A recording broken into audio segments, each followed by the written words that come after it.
Hey everybody, welcome to another WOFOYO short. This is C-Dub. I was going over some things earlier today, had a great night last night, and got up today, fixed some coffee, a little bit of breakfast, and got in the Word for myself. And I went back and got into Exodus 20 again, 10 Commandments. Just keep going back to that and started expounding on some things. And the one thing that stuck out to me today is this. It is Exodus 20 where God is giving Moses the Ten Commandments, but the commandment of remember the Sabbath day and keep it holy. You're not supposed to do any labor on that day. But then he gives the reason. He says, for in 6 days the Lord created the earth, and on the seventh day he rested. And it reminded me of this principle that we are made in the image of God. And what God is trying to do here in this principle, I'm getting ready to point out a couple other examples of this. He made us in his image. He's trying to get us to imitate him and therefore become closer to him. One of the things that Bones talks about that was a game changer for him is just realizing this phrase that Jesus said, if you've seen me, you've seen the Father. Total game changer for how we view the Father.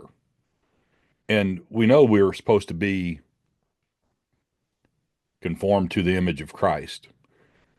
Over in Hebrews, uh, first chapter, verses 2 through 4.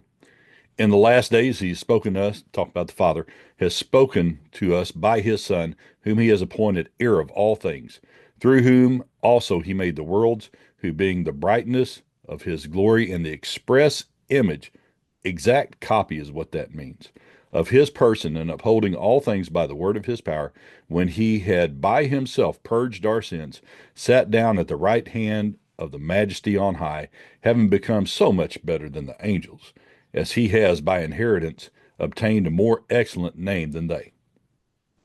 So it says right here that Jesus is the express image of the Father. Over in First Corinthians, there are several different places throughout Paul's writings. Paul is big on being conformed into the image of Christ and therefore being conformed to the image of God. First Corinthians 11:7, when he's talking about head coverings, says a man indeed ought not to cover his head, since he is the image and glory of God.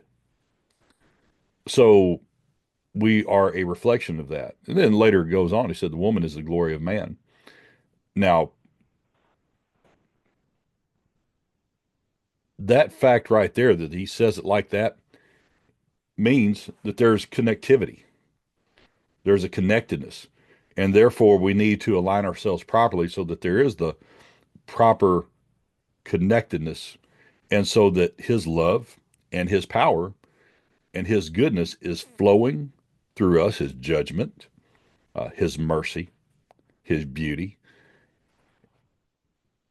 We are on a journey, and a lot of times we see commandments. We see do this, don't do that. We get the check the box idea, and we have this mentality of, okay, I've done this, I've done that, I've done this, I must be a good person. The intent is to become closer to him, but also to be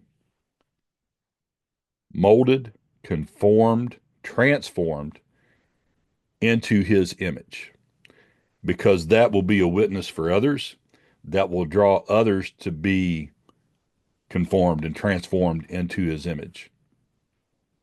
And I just wanted to challenge you, don't look, especially if you're getting in the word for yourself and you start reading this Old Testament, ask yourself this: why?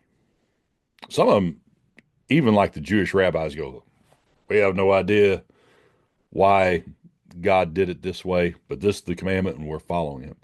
You know, if you look, when I was reading the book a couple years ago on sacred architecture and the ratios between the sun and the moon and all the heavenly bodies and all this that were incorporated into all these structures, including our cathedrals, our Christian cathedrals, there's this idea of observing the heavens, observing what's going on in the spiritual realm, and trying to get that to reflect here on earth. The cathedrals, even your old temples, your even your pagan temples, the idea behind them was to create a representation of the heavenly slash spiritual realm. In their case, it was just second heaven instead of third heaven, like what we're doing here with in Christianity. But it is to provide a representation, and this is what the tabernacle was all about. This is what the temple was all about, of God's kingdom, of His plan. And so, just like we're tabernacles, we're living temples. The Spirit of God resides within us. So just ask yourself. It's so easy to get bogged down in the minutia in some of the Old Testament writings, especially the Torah writings, and when you get into the genealogies and things like that. But ask yourself, Lord, what's your intent? How are you trying to change us? What is the purpose? And a lot of times it's when Jesus walked the earth as the express image of me, here's what he did. So I can show that this is my nature. I'm transforming you into my nature. And I'm just going to leave off with one of the more powerful phrases that I've ever heard. There was a guy named Chris Bruce out of Grand Rapids, Michigan.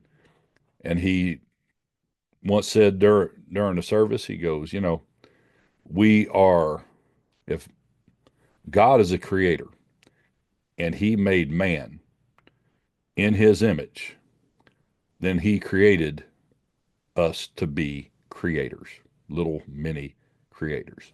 And I'm going to leave you with that. So have a good weekend. Get in the word for yourself, WOFOYO, and do it.